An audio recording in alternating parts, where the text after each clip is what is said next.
Bueno, la idea de la charla es dar solo unos tips de programación funcional, ¿vale? No es programación funcional high level, son cositas pequeñitas que se pueden hacer de programación funcional.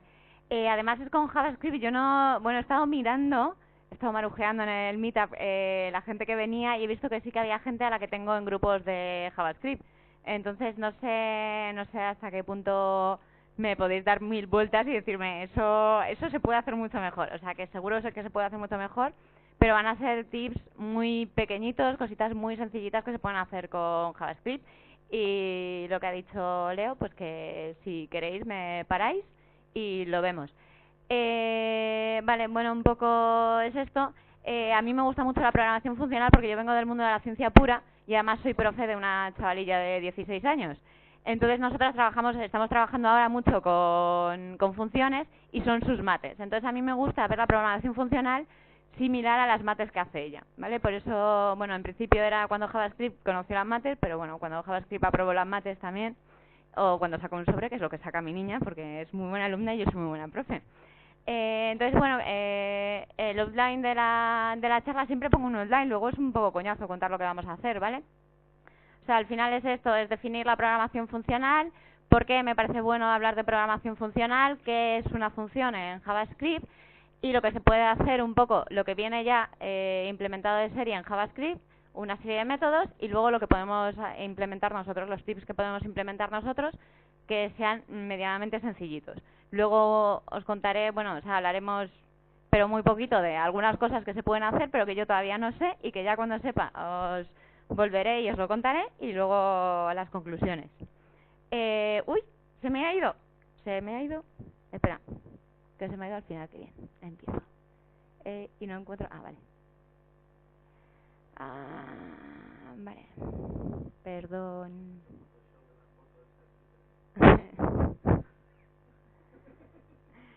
Vale, lo primero presentarme, bueno, mandé un poco, lo tenéis en el Meetup.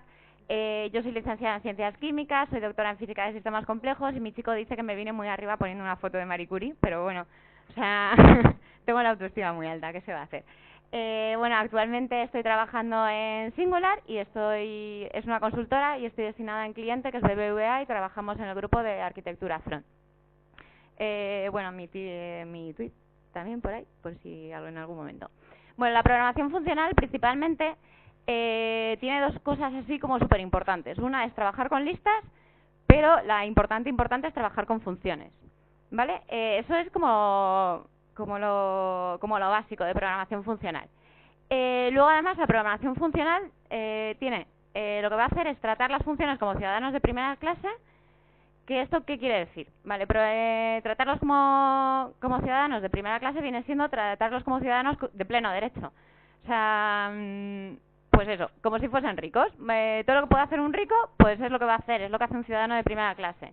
Una función va a hacer todo lo que podemos hacer con cualquier otro tipo de estructura de datos, ¿vale? Todo lo que podemos hacer con un objeto, con un string, con un number, lo que sea.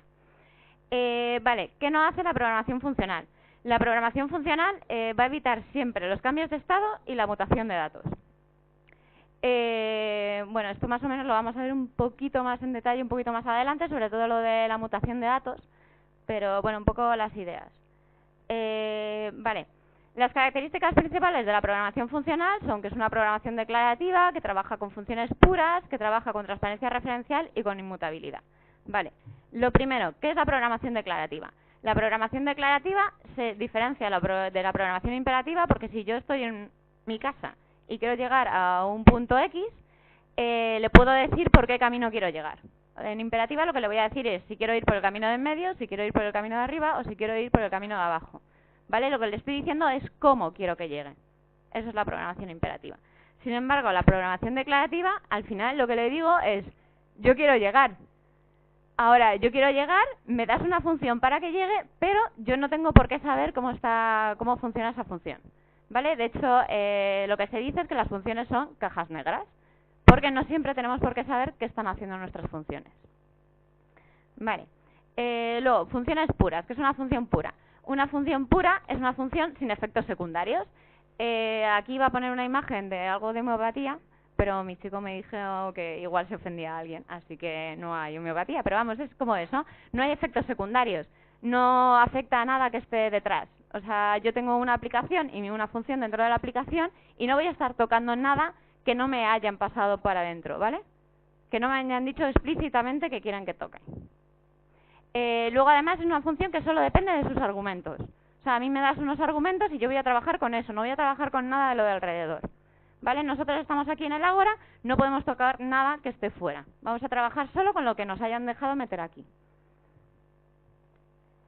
Vale, además, la transparencia referencial. ¿Qué es la transparencia referencial? La transparencia referencial, a mí este nombre no me gusta mucho, porque no me dice mucho. Para mí en ciencia esto se llama determinismo. A mí me dan dos parámetros, que son el parámetro x e y cada vez que yo le dé dos valores, por ejemplo, en una función suma, si x es 2 e y vale 3, el resultado va a ser 5. Si yo vuelvo a calcular mi función, por mucho que la haya implementado antes, me va a dar 5. Si yo la vuelvo a calcular, la suma de 2 y 3 siempre va a ser 5. ¿Vale? Esto es lo que para mí es determinismo y, bueno, aquí en programación funcional se llama transparencia referencial. ¿Vale? Y luego la inmutabilidad. ¿A qué se refiere la inmutabilidad? La inmutabilidad en JavaScript hay dos formas de pasar nuestros datos. ¿Vale? Si es un string o es un number, lo vamos a pasar por valor. Entonces no hay problema, porque por mucho que yo toque dentro de mi función mi x y mi y, no estoy tocando nada, porque solo me han dado dos valores, no me están dando dónde está guardado. Pero ¿qué pasa? Que los objetos y los arrays en JavaScript sí que vienen por referencia. Entonces lo que no me va a dejar hacer la programación funcional es tocar eso. Esos objetos y esos arrays tienen que estar congelados. ¿Vale? Y estas son las características de, básicamente, la programación funcional. ¿Por qué a mí me parece que es bueno hacer programación funcional? Primero, porque vamos a intentar que las funciones sean siempre lo más sencillas posibles. Entonces nos va a dar unas tareas muy simples y las tareas complejas las vamos a poder siempre descomponer en tareas muy simples. Esto es lo típico que te dicen cuando tienes un montón de cosas que hacer. Y dices, jo, es que hay algo que me viene súper grande, me tengo que preparar una charla, ¿por dónde empiezo? Vale, sepárate en tips y vete haciendo esos tips. Pues eso es un poco lo que hace la programación funcional. Otra cosa es que si le das unos nombres medianamente decentes a tus funciones, esto luego es muy fácil de leer. Y cuando tengas que ir a leerlo 7 meses más tarde, ¿qué mierda hice yo este día? Pues resulta que si le has puesto un nombre medianamente decente, sabes lo que hace la función. Entonces te va a resultar mucho más fácil volver a tocar ese código, y si tienes que pasárselo a alguien, pues también le va a resultar, le vas a alegrar un poco la vida. Además, como son tareas súper sencillitas, es un código muy fácilmente reutilizable. Y luego, por último, la testabilidad. No sé si habéis hecho algo de test, que ahora está como súper de moda, sobre todo en JavaScript. Pues es mucho más fácil. Es mucho más fácil porque al tú no estar tocando nada del entorno, no tener variables globales, no poder depender de tal, cuando tú llamas a una función una vez, no te cambia nada de fuera, y cuando la llamas la segunda vez, no te ha cambiado nada de fuera. Entonces no te está afectando. O sea, son funciones deterministas. Tú me pasas 2 y 3, yo te devuelvo 5. O sea, esto es muy fácil de testear. ¿Vale? Entonces me parecen cosas que son importantes a tener en cuenta. Vale, las funciones en JavaScript van a ser las unidades básicas de trabajo. Luego, como hemos dicho, son nuestros ciudadanos de primera clase porque tienen plenos derechos y podemos hacer con ellas lo que queramos. Y además son entidades de orden superior. ¿Qué significa que son entidades de orden superior? Que las funciones van a poder pasar como argumentos de una función y además van a poder ser devueltas como argumentos de una función. Que al final tiene mucho que ver con ser ciudadanos de primera clase. Podemos hacer con ellas lo mismo que hacemos con un objeto. ¿Por qué podemos hacer con ellas lo mismo que hacemos con un objeto? Pues porque al final, en JavaScript, una función realmente es un objeto. ¿Como objeto qué es? Tiene una serie de propiedades, como son caller, arguments, displayname, y una serie de métodos, ¿vale? Eso es simplemente... Esto tampoco lo vamos a tocar mucho, pero bueno, para que sepáis eso, que en JavaScript una función es realmente un objeto. Vale, entonces ahora vamos a entrar un poco en detalle en qué viene JavaScript, que tiene JavaScript implementado de serie, y voy a hacer un poco de live coding porque me he venido arriba y entonces he dicho esto, hay que enseñarlo. Vale, el más básico y el que a mí me parece más una función de lo que es función matemática, de lo que yo trabajo con mi chavala, es el map. El map al final, ¿qué me dice? Esto además es como muy de EGB, yo es que soy muy de EGB, entonces en EGB dábamos los conjuntos. Entonces tú decías a cada elemento del conjunto A le corresponde un elemento del conjunto B. Vale, la transformación para ir del conjunto A al conjunto B es una función que le pasamos a map. Vale, vamos a ver un poco cómo se hace esto. Para esto me voy a sentar un segundito. Y vamos a ver, no sé si conocéis JavaScript, pero bueno, o sea, son muy sencillitos. Voy a definir un array, ¿vale? ¿Qué tal veis? ¿Veis bien, no? Vale, vamos a definir un array básico que es 1, 2, 3, 4, 5, 6, 7 y 8, por ejemplo. Y vamos a definir una función que va a ser una función, pues como esa que hemos visto, que es calcular el doble de un elemento. Entonces la voy a llamar doble. La voy a llamar doble. Además voy a ir en castellano, que estoy así como inspirada en castellano. Vale, vale, entonces dado un elemento x, lo que yo quiero es que me devuelva el doble de x, ¿vale? Esto es notación que se llama, lo que se llama una array function, y que son muy sencillitas, como las que voy a mostrar, las funciones que voy a mostrar son muy sencillitas y además queda súper elegante, pues a mí me gusta hacerlo así. Vale, entonces vamos a definir un array 2, que sea el resultado de coger nuestro array inicial y pasarle a la función map la función doble. Vale, y por último le vamos a decir que nos lo muestre por pantalla. El array 2. Vale. Esto además lo corro con el modo debug, que es muy cómodo, y me lo saca. Ah, mira, entonces la ha cagado y esto es lo que pasa. Yo lo traigo muy preparado, pero entonces me vengo arriba. Doble, vale, claro, porque me he venido arriba y le he cambiado el nombre. Esto es lo que tiene hacerlo los ensayos en inglés y luego venirte arriba con el castellano. Vale.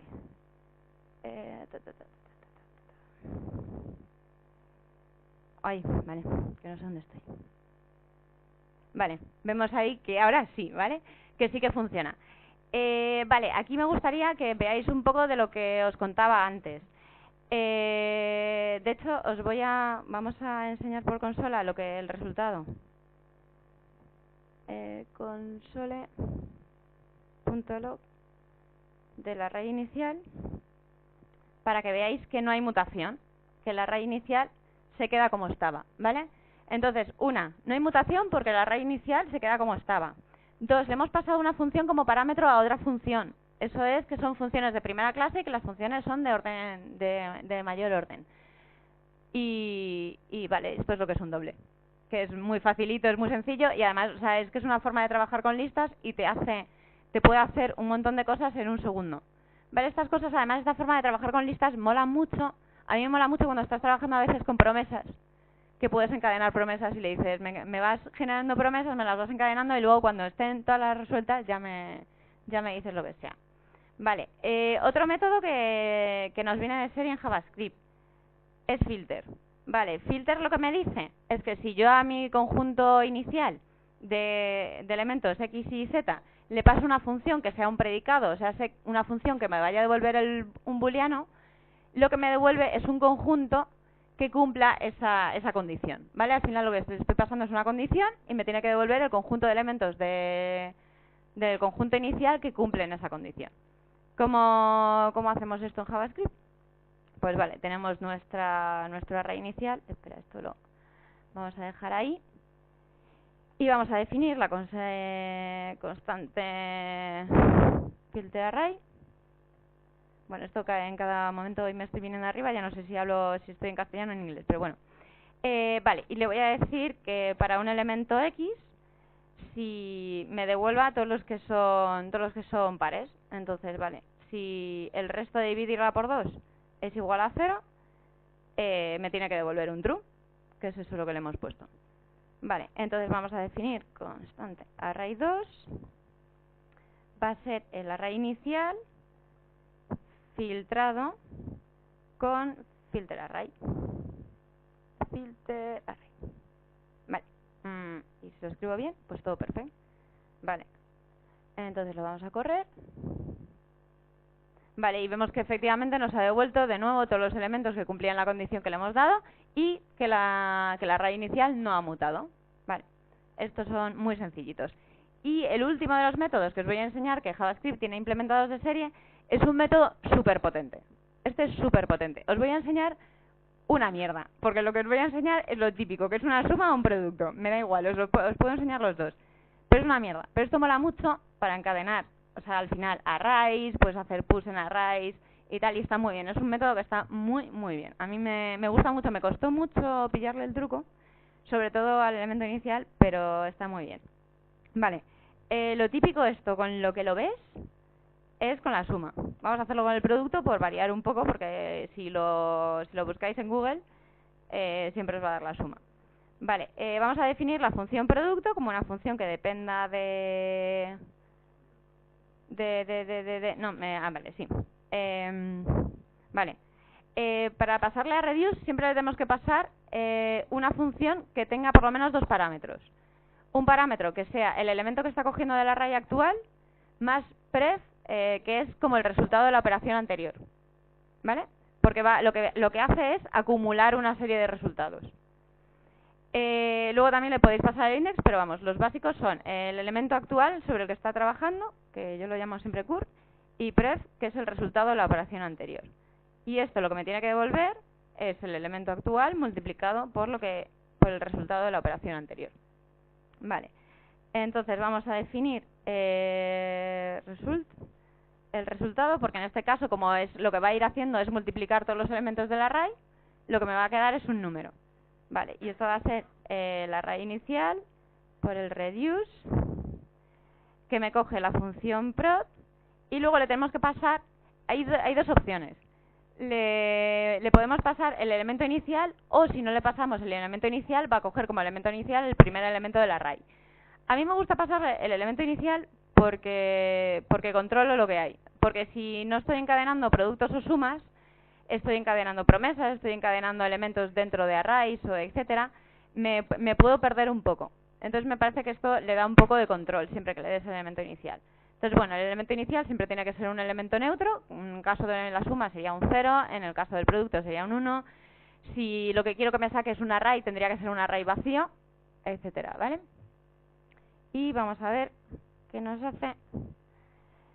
Lo guardamos. Ah, claro, está muy bien porque le he dicho que no me muestre el result. Vale. Result está bien escrito. Vale. Pues vamos a ver qué nos hace. Vale, y nos ha sacado el resultado. Yo me fío de ello porque no me voy a poner a multiplicar ahora 1 por 2 por 3 por 4. Vale. Entonces, bueno, hasta aquí los métodos tienen más, o sea, se puede hacer también sort y más cosas, pero bueno, como los métodos más interesantes de funcional son estos tres, y de verdad que molan mucho, o sea, mola mucho.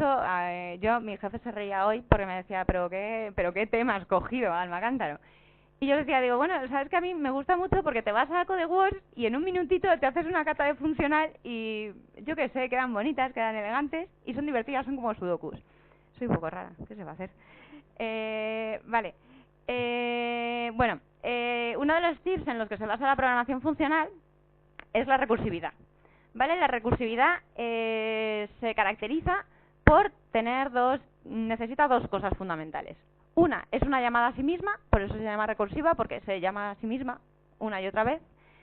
Y otra, una salida. Por Dios, ponerle una salida siempre, si no le podéis una salida, la podemos liar, ahí peta el ordenador, peta tu cabeza y peta todo, ¿vale? Voy a implementar dos funciones para ver cómo hacemos recursividad, cómo podemos hacer recursividad en JavaScript. Y como esto me parece un poco más complicado, bueno, son dos funciones muy sencillitas, que son también ejemplos típicos. Una es un factorial y otra es una de Fibonacci, pero bueno, os lo cuento aquí un poquito. Al final un factorial, esto es para mí BUP, para los de la ESO, la universidad. Es una bromita con cariño. Vale, es al final pues eso, ir multiplicando números hasta que llegues al número que le has metido, ¿vale? Debajo, como no me iba a poner a calcularlo, debajo tenemos los resultados del 0 al 7, para que luego cuando salga veáis que no os estoy mintiendo y que sale, ¿vale? Entonces, pues vamos aquí y vamos a decirle, no necesitamos a raíz ya. Vamos a definir nuestro factorial, que va a ser una función que dado un elemento x, nos va a devolver. Si x es igual a 0 o x es igual a 1, entonces, ¿qué quiero que me devuelva? Quiero que me devuelva 1, porque el factorial de 0 es 1 y el factorial de 1 es 1. Vale. Y en caso de que no sea ni 0 ni 1, lo que yo quiero que me devuelva es mi número multiplicado por el factorial del número anterior. ¿vale? Si estoy en 4, quiero que me devuelva 4 por el factorial de 3, porque el factorial de 3 va a ser 3 por el factorial de 2, el factorial de 2 va a ser 2 por el factorial de 1, y al final lo que estamos haciendo es multiplicarlos todos.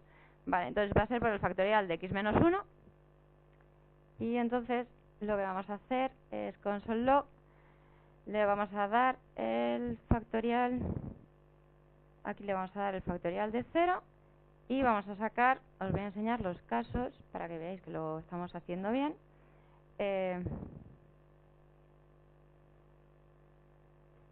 Vale, me vengo arriba aquí. Entonces 1, 2, 3, 4, 5 y 6. Vale, y vamos a correrlo. Y vale, vemos que el factorial de 0 nos da 1, el de 1 es 1 también. 2 por 1, 2, 2 por 3, 6, vais ahí viendo cómo es la multiplicación de uno por otro. Vemos que el último es 727, por si queréis comprobar que no os estoy mintiendo, que el de 6 es 720, el de 5 es 120 y el de 4 24, ¿vale? O sea, son cosas muy sencillitas, a mí por eso me gusta la programación funcional, no me he venido de arriba, es que hay cosas muy sencillitas, muy elegantes y que se pueden hacer y que son divertidas. Vale, la segunda función de recursión que os quiero enseñar es la función de Fibonacci. La función de Fibonacci tiene dos casos base, que son cuando el número de entrada es 0, la salida es 0, cuando la entrada es 1, y para todos los demás es la suma de los dos anteriores, ¿vale? Es una función también muy típica, yo creo que se hacen pirámides de 1, 3, o sea, 1, 1, 1, 1, 2, 3, sí, 1, 1, 2, lo he puesto mal. Ah, porque me falta la de 3 es 2, vale, sí, me falta ahí una. Bueno, entonces vamos a ver cómo la implementamos, vale. Vamos a quitar todo esto. Y vamos a quitar esto también. Luego lo escribimos, no pasa nada. Entonces, vamos a hacer Fibonacci, la función de Fibonacci. Va a ser una función tal que dado un elemento x, si x es igual a 0, entonces me va a devolver 0. Pero, si x... Ah, vale, espérate, bueno. Que me he dejado los dos puntos. Pero, si x es igual a 1, entonces lo que me va a devolver 1. Es 1. Y en el último caso, si que x sea cualquier elemento distinto, lo que me va a devolver es Fibonacci, es la suma de los dos anteriores, que es Fibonacci de x menos 1 más Fibonacci de x menos 2. Vale, entonces le vamos a decir que nos lo pinte por pantalla. Para acá. Punto log de Fibonacci de 0. Y vamos a decirle que nos dé unos cuantos. Bueno, ahí van unos cuantos. Vamos a ponerle, pues eso. 1. Ah, no sé dónde lo he metido. Vale. 2, 3, 4, 5, 6, 7 y 8. Me he venido arriba. Vale. Entonces, vamos a guardar, vamos a correr. Y vamos a rezar porque no me pete. Vale. Vemos que nos da 0, el de 0 es 0, el de 1 es 1, el de 2 es 1, que es la suma de los dos anteriores, el de 3 es 2, que es la suma de los dos anteriores, etcétera, ¿vale? Bien, y esto es la recursividad, que además esto a mí me servía mucho el año pasado, que estuve en un curro que era un poco el horror, sin metodologías ágiles y tal, y teníamos unos bodrios de elementos anidados y tal. Entonces, para trabajar con elementos que van anidados, a mí me sirvió muy bien la recursividad, me gustó mucho. Vale, luego está la aplicación parcial. La aplicación parcial no es más que si yo tengo una función que depende de tres variables, una la hago constante y tengo una función y lo que me va a devolver es una función que dependa de dos variables. También puedo tener una función de dos variables, dejar una constante y entonces me quedaría una de una. Esto está bien para trabajar con funciones y para cambiarlas, tener una función muy generalizada y que luego puedas hacer una función un poco más particular. Vale, entonces vamos a definir, por ejemplo, constante, una que sea product otra vez, que dependa de tres variables, que sean x, y z, y que lo que me devuelva sea el producto de x por y por z, Y entonces lo que voy a hacer es fijar uno de los parámetros que sea product2, que uno de los parámetros sea 2. Entonces esto lo que haría sería una función, product2 me tiene que devolver una función que sea de 2 variables porque una ya la he fijado. Entonces dependería de x e y, y lo que me tendría que devolver sería el producto de x por y por 2. ¿Vale? Es muy sencillito también. Entonces, si vamos a hacer console.log y les dé product2, yo qué sé, al que le vamos a pasar 3 y 4. Espera, lo voy a copiar y lo voy a pegar. Que le pase 4 y 5, por ejemplo. Y otro que sea 5 y 6, por ejemplo. ¿Vale? Entonces, en el primer caso nos tendría que salir 24, en el segundo 40 y en el tercero 60, si no me equivoco. Vale, pues bien, 24, 40 y 60. Hemos fijado un parámetro y hemos conseguido una función que depende solo de 2 parámetros. Vale, esto es muy facilito también. Todo es muy facilito, programación funcional. Yo no sé por qué no lo hacéis más. Vale, aquí llegamos a algo que es un poco más complicado. Y que además yo voy a enseñar un ejemplo súper sencillito, pero que me parece que es muy, muy potente y que hay formas de hacerlo que sean recursivas. Y entonces que puedas decir, pues si el último parámetro me lo traes vacío, entonces paras. Yo lo voy a hacer muy sencillo, porque tengo una cata ahí todavía pendiente que no consigo que me funcione.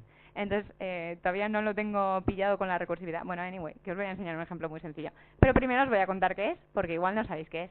Vale, la currificación al final es si tenemos una función que depende de varios parámetros, lo que queremos es ir sacando funciones unitarias, ¿vale? Esto está horrible aquí, yo lo sé, pero es que yo a veces soy muy matemática. Entonces yo creo que está mucho mejor puesto aquí, ¿vale? Tenemos una función que depende de 3 variables y al final cuando la currifico lo que hago es tener una función que me va a ir dependiendo. Si yo le voy a tener que, cuando la currifico, o sea, por aquí le he pasado la currificación, entonces, si yo le paso un parámetro, le voy a poder pasar un parámetro a la función currificada, g es la función currificada, y me va a devolver una función. Esa función le voy a tener que pasar otro parámetro y me va a devolver otra función. Y hasta que no le pase el último parámetro, no voy a poder evaluar la función. ¿Vale? Entonces, vamos a ver cómo se hace esto en código.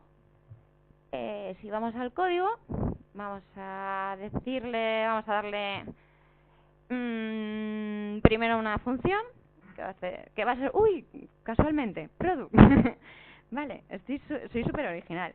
Vale, que va a depender, es lo mismo que antes, no sé para qué lo he borrado, x, y z, y que me va a devolver x por y por z. Sí, lo estoy bien, vale, perfecto.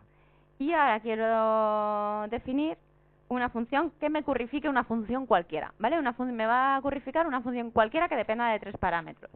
Entonces yo curry va a ser una función que, dada una función, quiero que me devuelva una función unitaria, es decir, que dependa de un parámetro. Y esta, que me devuelva otra función que dependa de otro parámetro, que va a ser y. Y esta a su vez me tiene que devolver otra función que dependa del último parámetro que le voy a pasar, ¿vale? O sea, me va a ir devolviendo funciones que solo dependan de un parámetro.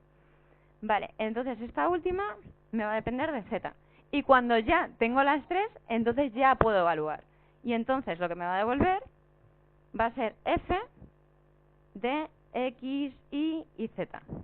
¿Vale? Vamos a ver, voy a definir 2 funciones, para que veáis que esto me sirve con cualquiera de las 2. Entonces, voy a definir suma, que dependa también de 3 variables, que sean x, y, z, y que me devuelva la suma de las 3. X más y más z. ¿Vale?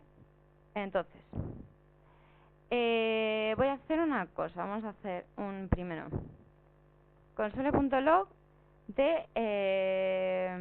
voy a definir la currificación constante curryprod, si aprendo a escribir bien, que va a ser la currificación de la función product. y voy a definir la constante curry de la suma, que va a ser la currificación sobre la función suma. Vale, entonces vamos a ver. Primero, ¿qué pasa si yo le digo que me haga un console log de curryprod? Luego, perdón.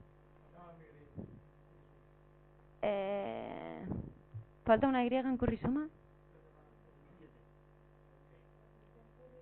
Sí. Ah, uy, gracias. Uy, qué grito pegado. Gracias, Tachi, gracias. Así me gusta que estéis atentos, lo he hecho aposta. Vale. Console.log de, vamos a decirle, de curryprod, pero vamos a pasarle un parámetro, ¿vale? En este caso que sea 2. Console.log de, vamos a ver qué nos dice si le paso curryprod de 2 y 3, y vamos a ver qué nos pasa si es 2, 3 y 4. Y luego vamos a hacerlo también, para que veáis que nos da lo mismo, el de la suma, currysum, ¿vale? Para que lo veamos todo de una. Entonces, si lo corremos ahora, vemos que las 3 primeras nos está devolviendo una función unitaria.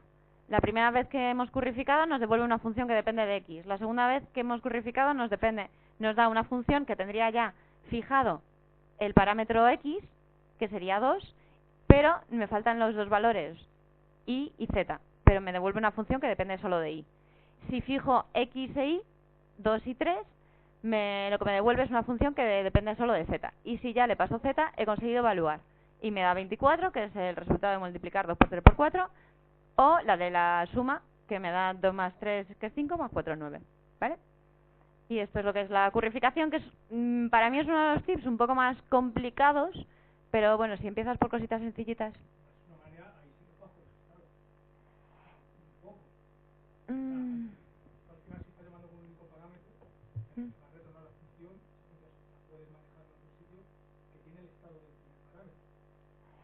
Pero lo tienes fijo. Pero es... vale, claro, es que depende de lo que definas estado. O sea, yo cuando te hablo de que la programación funcional intenta no cambiar estados, me refiero a estados de la aplicación o estados del objeto global, del objeto Windows, del documento y tal. Pero sí que puede establecer estados fijos dentro del scope de la función. ¿Vale? O sea, cuando hablamos de que no cambia estados, se refiere a un scope global. Pero dentro de la función tú sí que puedes fijar estados. Se puede considerar un estado.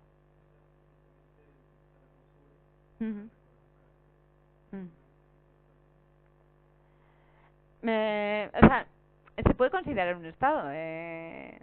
O sea, yo entiendo que se puede considerar un estado, igual que sí, o sea, al final, si tú en tu aplicación global tú fijas un parámetro, tú haces constante, yo qué sé, un constante, no sé, defines una variable global que sea constante, eso sería un estado, eso sí que lo consideras un estado. Claro, es global, si es global, sí.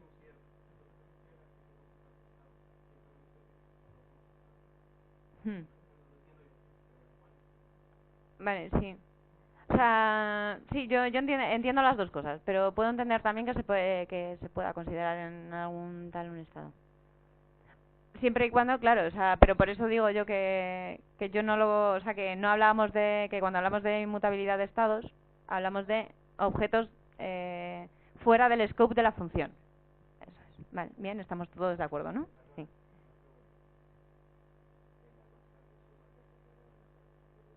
Sí. Sí.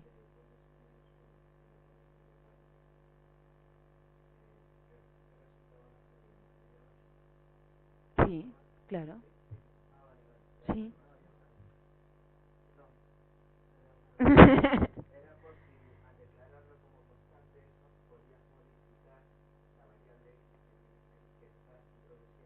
No, porque claro, no la estás, o sea, no, claro.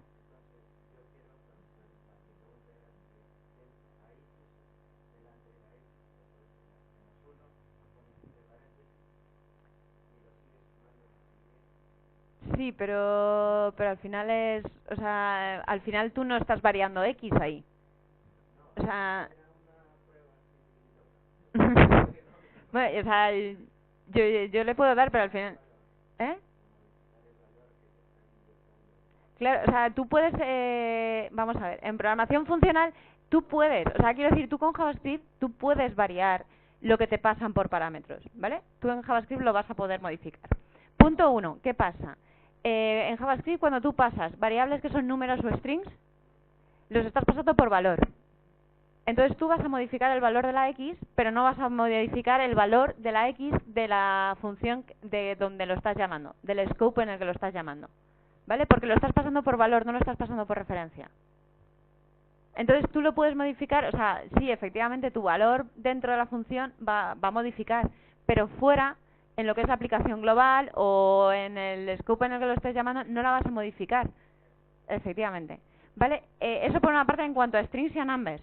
Pero luego hay otra cosa. ¿Con qué podrías hacer eso? Tú podrías hacer eso con objetos o con arrays. Pero la programación funcional lo que te dice es, no lo hagas. Como lo hagas te reviento. Entonces, hay, claro, hay cosas, hay objetos, claro, o sea, hay formas como, por ejemplo, el Object Freeze, que te permiten congelar un objeto, ¿vale?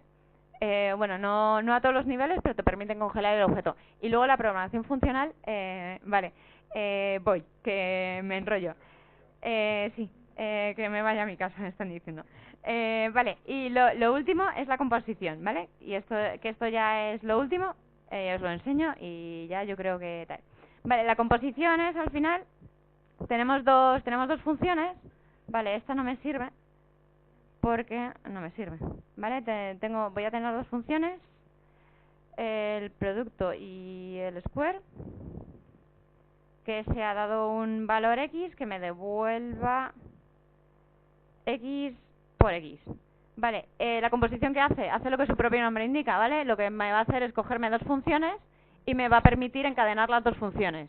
Tengo una serie de parámetros, los paso por la primera función y entonces cojo el resultado de esa función y lo paso por otra función. ¿Vale? Que esto también es lo que se llaman pipes, a veces. Vale, entonces vamos a ver cómo se puede hacer de una forma fácil y sencilla, a la par que elegante. Entonces vamos a definir la función compose como una función que, dada unas dos funciones, f y g, lo que me va a devolver es otra función que dependa de una serie de argumentos y que tomados estos argumentos, me falta un punto aquí, y que tomados estos argumentos, lo que me devuelva es f aplicado sobre g y g aplicado sobre los argumentos, ¿vale? ¿Sí? Entonces, en este caso, vale, la primera función que vamos a tener que aplicar es producto, o sea que producto va a ser nuestra g, y... vale, espera, composed funcs, vale. Nuestra composed funcs va a ser el resultado de hacer un compose sobre, vale, la primera, f es la segunda que aplicamos, o sea que f va a ser square, que lo vamos a aplicar sobre el resultado de product. Y vamos a hacer un console log de nuestras funciones compuestas, cogiendo tres valores como 1, 2 y 3, y vamos a ver qué nos sale, que si no me equivoco va a ser 6 elevado al cuadrado, que tendrá que ser 36, ¿vale? Entonces vemos que se puede... Vale, perfecto, 36 es... Esto también es muy fácil, pero también lo de componer funciones y tal está muy bien para reutilizar funciones. Tienes dos funciones, pues puedes componerlas y puedes hacer cosas muy chulas en código. Aparte de que, o sea, es que el código al final queda súper sencillo haciendo funcional. Bueno, más allá de lo que os he contado, hay cosas mucho más complejas. O sea, yo he dado solo tips así como súper pequeñitos, cosas como mónadas, memorización, pero bueno, como me quedan 5 y no os lo voy a contar en detalle, ya la próxima charla os venís y ya os lo cuento. Como conclusión eso, que programéis en funcional, que mola mucho. Y bueno, os colgaré las slides en Twitter, os dejo una serie de lecturas que me parecen súper interesantes. Y bueno, quería darle las gracias a Leo por todo, por pensar en mí, por darme esta oportunidad, y a Noé Medina, que no ha podido estar, pero que ha sido mi mentora en preparar la charla, y ya estoy, ya he acabado.